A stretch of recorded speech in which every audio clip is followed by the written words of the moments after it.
The massive command ship drifted through the void between stars like a metal mountain, floating in an ocean of darkness.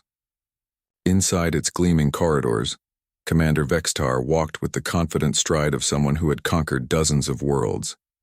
His long blue fingers traced across the holographic display that showed the latest survey data from the Outer Rim territories. Earth appeared on the screen as nothing more than a small blue dot, orbiting an unremarkable yellow star. The planet's energy signatures were pathetically weak compared to the advanced civilizations the Zephyrian Empire usually encountered. Radio waves that had only been broadcasting for about 100 years. Nuclear technology that seemed crude and dangerous.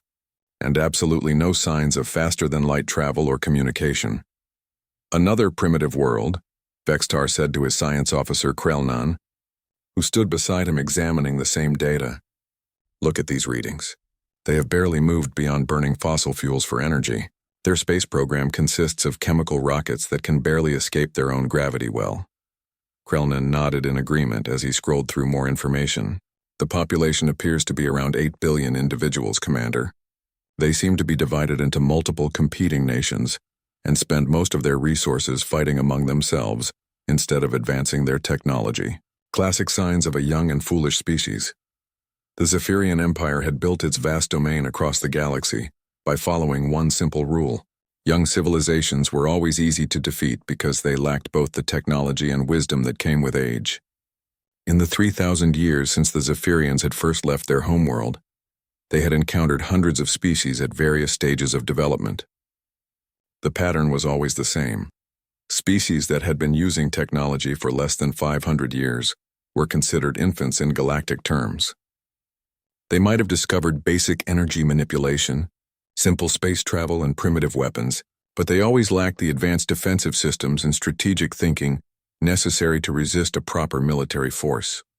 What is their most advanced military technology? Vextar asked as he moved to another display showing Earth's various nations and their capabilities.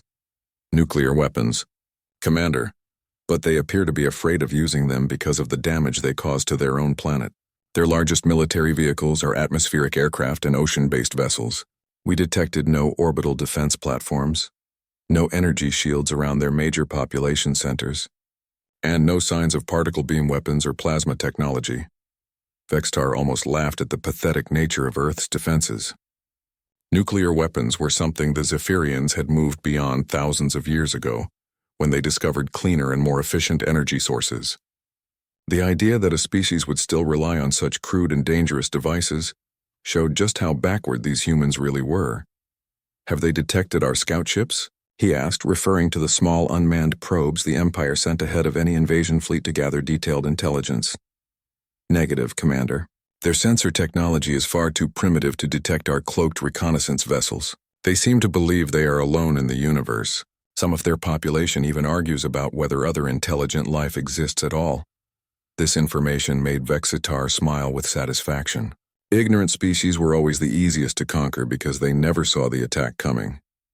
By the time they realized they were not alone in the galaxy, Zephyrian forces would already be in orbit around their world demanding surrender. What about their natural resources? Vextar continued his questioning as he began to formulate the invasion plan. Is this world worth the effort of conquest? Krelnan brought up new displays showing Earth's mineral composition, water distribution, and biological diversity. Excellent prospects, Commander. Large deposits of rare metals, abundant fresh water, diverse ecosystems that could support Zephyrian colonization, and a population perfectly sized for labor assignments. The humans themselves appear to be physically capable of the manual work our mining operations require. The plan was always the same with primitive worlds. The Zephyrian fleet would arrive in overwhelming force, demand immediate surrender, and then begin the process of resource extraction and population relocation. Useful individuals would be transported to other worlds in the Empire, where they could contribute to the greater civilization, while the planet itself would be strip-mined for valuable materials. How many ships will we need for this operation? Vextar asked his tactical officer, who had been quietly calculating the requirements for Earth's subjugation. Standard invasion protocol suggests 12 vessels, Commander, 1 command ship, 4 heavy cruisers for orbital bombardment if necessary, 6 troop transports for ground operations, and 1 science vessel for resource assessment. Given the complete lack of space-based defenses, we could probably accomplish the mission with half that number, but regulations require us to follow established procedures. Vextar approved of the conservative approach. Even though Earth appeared to be completely defenseless, the Empire had learned over the centuries that it was better to bring too much force than too little. Occasionally, primitive species had surprising defensive capabilities or desperate courage that could complicate what should be simple operations. Very well, he decided. Prepare the fleet for departure. We will follow standard conquest protocols, arrive in their system, position our ships around their planet, broadcast surrender demands in their primary languages, and give them exactly 24 of their hours to comply before beginning bombardment of their military installations. The process had worked successfully on dozens of other worlds. Most species, when faced with the obvious technological superiority of the Zephyrian fleet, chose to surrender rather than face annihilation. Those that resisted were quickly overwhelmed by weapons and defenses they could not hope to match or understand. What about their communication systems, Commander? Should we monitor their broadcasts as we approach? Of course, Vextar replied. I want to know how they react when they first detect our arrival. Young species often provide entertaining responses when they realize they are not alone in the universe. Some panic, some try to hide, and some even attempt to communicate with us as if we were interested in negotiating with primitives. As the Zephyrian fleet prepared for departure toward the Sol system, none of them questioned their assumptions about Earth's capabilities. Their sensors showed exactly what they expected to see from a young civilization: crude technology, divided populations, and no signs of advanced defensive systems. The 12 warships left their staging area and began the journey toward Earth, confident that they were about to add another easy conquest to the Empire's long list of victories. The voyage would take several weeks, but Vextar was in no hurry. After all, what could a primitive species possibly do to prepare for their arrival in such a short time? The elevator descended 2 miles beneath the Colorado mountains, carrying Admiral Kate Morrison deeper into the facility that officially did not exist. The walls changed from natural rock to polished metal as they passed through multiple security checkpoints, each one scanning her biometrics and clearance codes before allowing further access. When the doors finally opened, she stepped into the most classified military installation on Earth. Project Aegis stretched out before her like an underground city carved from solid rock. Hundreds of scientists, engineers, and military personnel moved through corridors that connected laboratories, manufacturing facilities, and command centers. The main operations room sat at the heart of the complex, its massive displays showing real-time data from sensors positioned throughout the solar system. Admiral on deck, announced Lieutenant Commander Jake Sullivan as Morrison entered the command center. The room buzzed with quiet efficiency as dozens of technicians monitored various systems and displays. Unlike the primitive technology the aliens expected to find on Earth, this facility housed equipment that would have impressed even advanced galactic civilizations. Status report, Morrison requested as she took her position at the central command station. The displays around her showed tracking data for 12 objects moving through space toward Earth at velocities that confirmed their alien origin. Long-range sensors detected the Zephyrian fleet entering the outer solar system approximately 6 hours ago, Sullivan reported while bringing up detailed tracking information. 12 vessels maintaining standard Imperial formation, estimated arrival at Earth orbit in 72 hours. They are broadcasting no communications and appear to be conducting passive scans only. Morrison nodded grimly as she studied the approaching fleet. For over 70 years, humanity had been preparing for exactly this moment. The crash at Roswell in 1947 had not been the first contact between humans and alien technology, but it had been the catalyst that convinced world leaders to begin the most ambitious secret project in human history. Have we confirmed their species' identity? She asked while reviewing the tactical analysis her team had prepared. Positive identification as Zephyrian Empire vessels, based on hull configurations and energy signatures. Our intelligence files indicate standard conquest protocols: orbital positioning, surrender demands, followed by bombardment if compliance is not achieved within their specified time frame. The intelligence files Morrison referred to were not based on guesswork or theoretical analysis. They contained detailed information gathered over decades of covert contact with various alien species, some hostile, and some neutral. Humanity had been carefully building a comprehensive understanding of galactic politics and military capabilities, while maintaining the appearance of a primitive, isolated civilization. What about the Valkyrie? Is Captain Brooks ready for deployment? All systems show green across the board, Admiral. The crew completed final preparations this morning, and the ship is currently in concealed position behind Luna, awaiting your orders. The UES Valkyrie represented the culmination of 7 decades of reverse engineering, innovation, and careful preparation. Hidden construction facilities on the far side of the moon had assembled the vessel using a combination of recovered alien technology and human engineering improvements. To any external observer, Earth appeared to have no space-based military capabilities whatsoever. Morrison walked to a secondary display that showed the true scope of humanity's hidden space program. Orbital platforms disguised as satellites, moon bases masked by holographic projections, and manufacturing facilities built inside asteroids throughout the solar system. The public space agencies like NASA served as both cover stories and recruitment pipelines for the real space program that operated in absolute secrecy. Remind me of our technological assessment compared to the Zephyrian fleet. Morrison requested from her chief science advisor, Dr. Ben Carter, who had spent his entire career studying alien technology and developing countermeasures.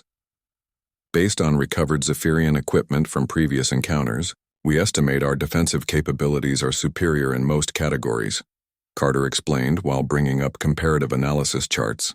Their weapon systems use standard plasma technology that our improved shielding can deflect effectively. Their propulsion systems are efficient but predictable, giving us significant maneuvering advantages. Most importantly, their sensors and communication systems have vulnerabilities we have learned to exploit. The advantages Carter described had been earned through careful study and painful experience. Not every alien encounter had been as simple as recovering crashed vessels. Some had involved direct conflict, hidden battles in deep space that never appeared in any public record. Humanity had learned to fight and win against superior numbers by using superior technology and tactics. What about the crew selection for this mission? Morrison asked Sullivan, knowing that the people chosen for this first open contact would need to represent the best of humanity's hidden capabilities. Captain Brooks and his 25 crew members were selected from our most experienced personnel, Sullivan replied. All of them have combat experience in deep space operations and extensive training in alien contact protocols. They understand the importance of this mission for humanity's future in galactic affairs. The crew of the Valkyrie had trained their entire adult lives for this moment. They had studied alien psychology, practiced xenobiological first aid, and learned to operate technology that combined the best innovations from multiple alien civilizations. Unlike the primitive space program the public knew about, these individuals were ready to engage with hostile alien forces on equal terms. Have we prepared the reveal protocols? Morrison continued her preparation checklist. Once we engage the Zephyrian fleet, there will be no going back to our previous isolation. All major world governments have been briefed and are standing by, Carter confirmed. Military forces are prepared to reveal our true capabilities if the situation escalates beyond the initial space engagement. The cover story about sudden technological breakthroughs is ready for public release if needed. Morrison understood the magnitude of what they were about to attempt. For generations, humanity had hidden its true progress from both its own population and alien observers. The decision to reveal their capabilities by engaging a Zephyrian invasion fleet would change everything about Earth's relationship with the galaxy. Very well, she decided after reviewing all available information, signal Captain Brooks to prepare for deployment. It is time to show the galaxy that humanity is not the primitive species they expected to find. As orders went out to the Valkyrie and other hidden assets throughout the solar system, Morrison reflected on the irony of the situation. The Zephyrians had chosen to attack Earth because they believed humans were weak and defenseless. They were about to discover that their assumptions about young civilizations could be dangerously wrong. Captain Ryan Brooks felt the familiar vibration through the deck plates as the Valkyrie's hybrid propulsion system came online. The ship had been waiting in the shadow of Luna for 18 hours, hidden from Zephyrian sensors by a combination of advanced stealth technology and the moon's natural interference. Now the time for hiding was over. All stations report ready, Captain, announced his executive officer, Commander Lisa Parker, as she moved through the final pre-deployment checklist. The bridge crew of 8 represented some of the most experienced space combat personnel in human history, though their existence was known to less than 1,000 people on Earth. Engineering, what is our power status? Brooks asked through the internal communication system that connected him to the ship's chief engineer 3 decks below. Fusion reactors at optimal output. Captain, came the reply from Lieutenant Commander Dan Walsh. Alien power core integration is stable and we have full access to enhanced capabilities. All weapon systems are charged and ready for combat deployment. The Valkyrie stretched nearly a kilometer from bow to stern, its hull incorporating design elements that no human ship had ever possessed before. Sleek curves borrowed from alien aesthetics combined with human engineering practicality to create a vessel that was both beautiful and deadly. More importantly, it represented technology that was several generations ahead of what the Zephyrian Empire expected to encounter. Navigation, bring us around Luna, and set course for intercept with the alien fleet, Brooks ordered as he settled into the captain's chair that had been designed specifically for extended combat operations.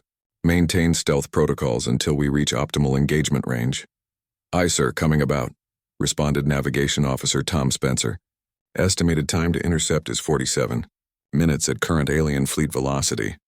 Brooks activated his personal display and reviewed the tactical information his crew had gathered about Zephyrian military doctrine. Unlike most human military leaders who had to guess about alien capabilities, he had access to detailed analysis based on actual combat experience and recovered technology. Previous encounters had taught humanity exactly how these invaders fought and what weaknesses they possessed.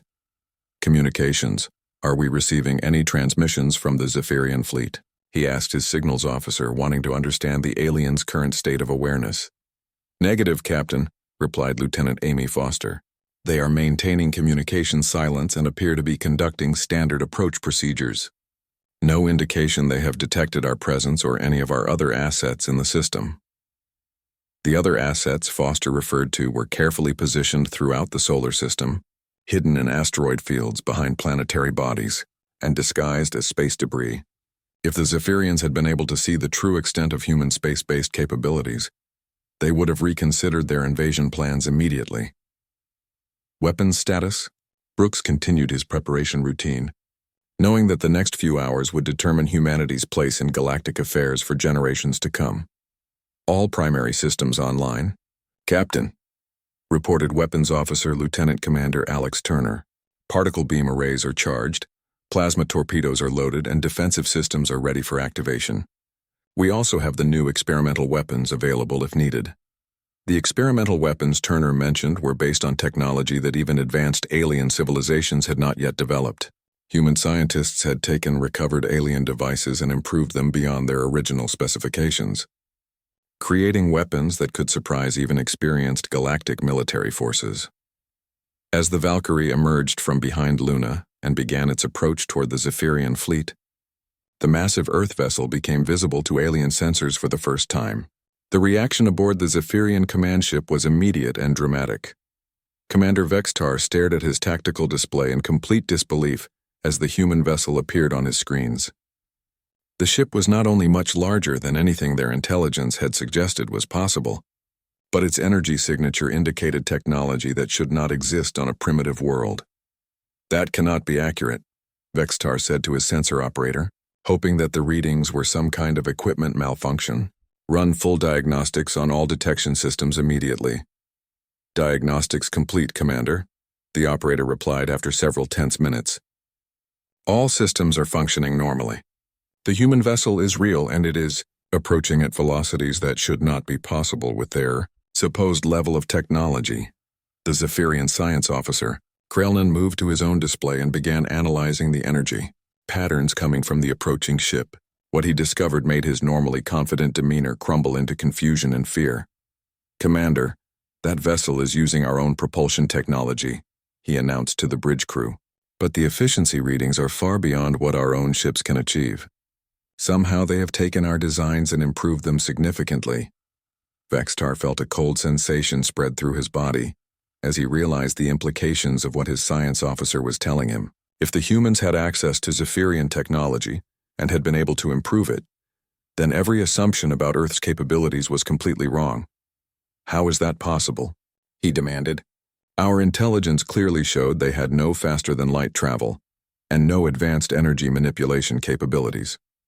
Before Krell-Nan could respond, the communications officer announced that they were receiving a transmission from the human vessel.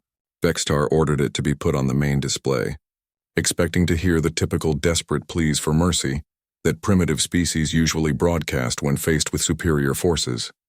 Instead, Captain Brooks appeared on the screen with the calm confidence of someone who held all the advantages in the situation.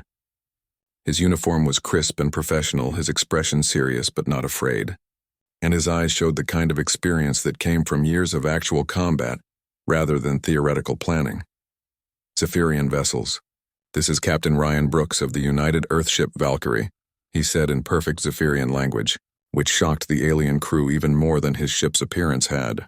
You have entered Earth space with hostile intent and in violation of established territorial boundaries. You will reverse course immediately and leave this system, or you will face the consequences of your aggression. The fact that Brooks was speaking fluent Zephyrian indicated that humans had been studying their language and culture for far longer than should have been possible. Vextar realized that everything his empire believed about Earth was not just wrong, but dangerously incomplete. Impossible, he whispered, as he stared at the human captain on his screen. They are supposed to be primitives. Commander Vextar stared at the human captain on his screen for several long seconds before his pride and military training overcame his shock. The Zephyrian Empire had not built its vast domain across the galaxy by backing down from unexpected challenges, and he would not be the first commander to retreat from a single enemy vessel, regardless of how advanced it appeared to be. Cut the transmission, he ordered his communications officer before turning to address his tactical team. Battle stations, all vessels. We are facing one ship against 12 of our own. No matter what technology they possess, numbers still matter in combat. The Zephyrian fleet moved into their standard attack formation with practiced efficiency. The 4 heavy cruisers spread out to provide maximum firepower coverage, while the 6 troop transports moved to safer positions behind the main battle line.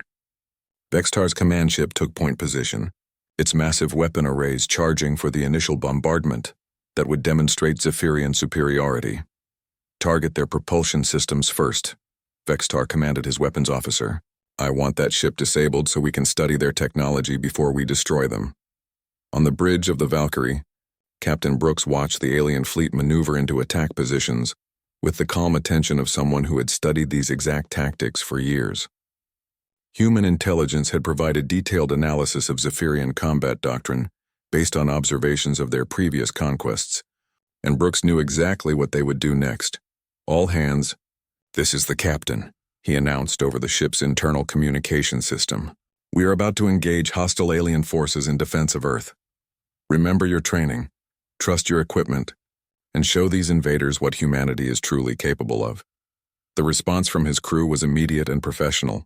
Every person aboard the Valkyrie had volunteered for this mission, knowing they might not survive, but also understanding that the future of human independence depended on their performance in the next few minutes. Helm, execute evasive pattern Alpha 7, Brooks ordered as the first Zephyrian energy beam streaked toward his ship. Weapons, return fire on the command vessel. What happened next defied everything the Zephyrians understood about space combat and physics. The Valkyrie moved through space like a dancer, its hybrid propulsion system allowing impossible changes in direction and velocity that made it nearly impossible to target effectively. The alien weapons, designed to destroy slower and more predictable opponents, found empty space where the human ship had been moments before. Lieutenant Commander Turner coordinated the Valkyrie's response with deadly precision. The ship's main particle beam array focused its energy into a concentrated stream that cut through the lead Zephyrian vessel's shields as if they were made of paper instead of advanced energy fields. The alien commander watched in horror as his ship's defensive systems failed in seconds under the assault of weapons that should not have existed. Impossible. Vextar gasped as warning alarms filled his bridge and damage reports flooded in from all sections of his ship. How are they penetrating our shields so easily? The answer was simple but devastating for Zephyrian confidence. Human scientists had spent decades studying captured alien defensive technology and had discovered fundamental weaknesses that the aliens themselves had never recognized. The Valkyrie's weapons were specifically designed to exploit these flaws, making even the strongest Zephyrian shields useless against focused human fire. Engineering reports primary power, systems failing, announced the damage. Control officer as more human weapons fire tore through the command ship's hull. We have lost main propulsion, and weapon systems are operating at only 30% capacity. Before Vextar could respond to this catastrophic report, his tactical officer delivered even worse news. Commander, the human vessel is engaging our heavy cruisers. 2 ships have already lost main power, and the third is reporting critical damage to all major systems. The Valkyrie moved through the Zephyrian fleet like a predator hunting prey that had never faced a real threat before. Captain Brooks and his crew executed maneuvers that combined human tactical innovation with alien technology improvements, creating a fighting style that was completely foreign to their enemy's experience. Target the troop transports next, Brooks ordered as his ship completed another impossible turn that brought it into perfect firing position. We need to eliminate their ground invasion capability before they can threaten Earth's population. The 6 Zephyrian troop carriers had been positioned behind the main battle line specifically to keep them safe from enemy fire, but the Valkyrie's speed and maneuverability made traditional defensive positioning meaningless. The human ship appeared among the transports like a ghost materializing from the void, its weapons destroying critical systems before the alien crews could even respond to the threat. This is not possible, Krellnan muttered from his position at the science station as he watched the tactical display show one human vessel systematically destroying an entire Zephyrian fleet. No single ship should be able to defeat 12 of our vessels regardless of technological advantages. The truth that Krellnan was reluctant to accept was that the humans had not just improved Zephyrian technology, they had revolutionized it. Every system aboard the Valkyrie represented the combined efforts of the best human engineers working with alien designs that had been perfected over 70 years of secret development. Sir, we are receiving surrender requests from 4 of our remaining vessels, the communications officer reported as the battle continued around them. The captains are requesting permission to withdraw from the engagement zone. Vextar found himself facing a situation that no Zephyrian commander had experienced in over 1,000 years of Imperial expansion. His invasion fleet was being defeated by a single enemy vessel crewed by members of a species they had dismissed as primitive and helpless. All ships withdraw to minimum safe distance, he ordered reluctantly. Signal the human vessel that we request a ceasefire to discuss terms. On the bridge of the Valkyrie, Captain Brooks received the alien surrender request with satisfaction, but not surprise. His crew had trained for exactly this scenario and had performed flawlessly when the moment came to defend their world. Communications, open a channel to the Zephyrian command ship, he ordered. It is time for them to learn exactly how wrong their assumptions about humanity really were. 3 hours after the battle ended, Commander Vextar found himself aboard the human vessel as a prisoner of war, though Captain Brooks had treated him with surprising respect during the transfer.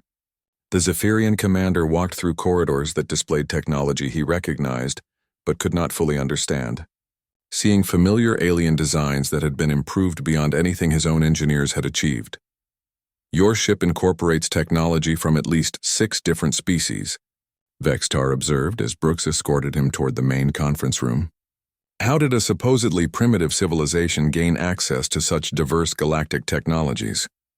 Brooks smiled with the quiet confidence of someone who held all the advantages in the current situation. You are about to learn that your intelligence about Earth was not just incomplete, Commander. It was deliberately misleading.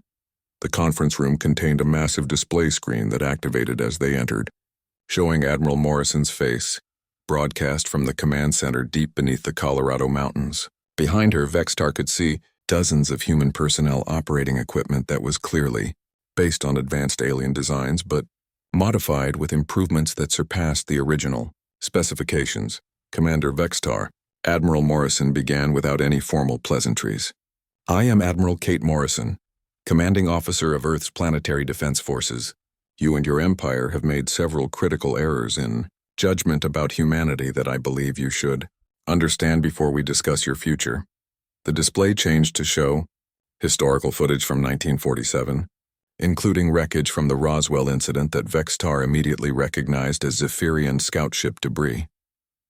The images continued chronologically, showing decades of similar recovery operations involving crashed or damaged vessels from various alien species that had visited Earth's solar system. Your first mistake was assuming that young civilizations are automatically weak civilizations. Morrison continued as the footage showed human scientists carefully studying alien technology in secret laboratories. You never considered that a young species might be exceptionally good at learning from the mistakes and successes of older galactic powers. Vextar watched in growing amazement as the display revealed the true scope of humanity's secret space program. Hidden construction facilities on the far side of Earth's moon, manufacturing plants built inside asteroids throughout the solar system, and orbital defense platforms disguised as primitive satellites. The scale of deception was staggering. For over 70 years, we have been carefully studying every piece of alien technology that entered our solar system, Morrison explained. Every crashed ship, every damaged probe, every piece of equipment that your various species carelessly lost during reconnaissance missions became a learning opportunity for human engineers, Captain. Brooks gestured toward a secondary display that showed technical specifications comparing Zephyrian technology with human improvements. In every category, the human versions showed significant advances in efficiency, durability, and capability. We did not just copy your technology, Commander, Brooks said. We perfected it. Human engineers identified weaknesses in alien designs that your own species had never recognized and developed, solutions that surpassed the original specifications. The revelation that humanity had been secretly preparing for galactic contact while maintaining the appearance of primitive isolation was shocking enough. But what truly disturbed Vextar was the implication that other alien species had also underestimated human capabilities. How many of our ships have you encountered before today? He asked, dreading the answer but needing to understand the full extent of Zephyrian intelligence failures. 47 Zephyrian vessels over the past 60 years, Morrison replied matter-of-factly. Most were scout ships or small research vessels that suffered mechanical failures or navigation errors that brought them into our solar system. We recovered technology and intelligence from all of them. The display showed images of Zephyrian equipment being analyzed in human laboratories, followed by footage of the improved versions being installed aboard human vessels. Vextar realized that his empire had been unknowingly supplying Earth with the tools necessary to defeat future invasion attempts. Your second mistake, Morrison continued, was believing that primitive species would remain primitive forever. You assumed that technological development follows predictable patterns and that younger civilizations would need centuries to achieve advanced capabilities. The truth was far more disturbing for Zephyrian confidence. Humans had compressed centuries of normal technological advancement into mere decades by learning directly from multiple alien species. Instead of discovering faster-than-light travel through gradual scientific progress, they had reverse-engineered it from crashed alien ships and improved the basic concepts. What are your demands? Vextar asked, recognizing that he was in no position to negotiate but needing to understand what humanity intended to do with their unexpected victory, Admiral.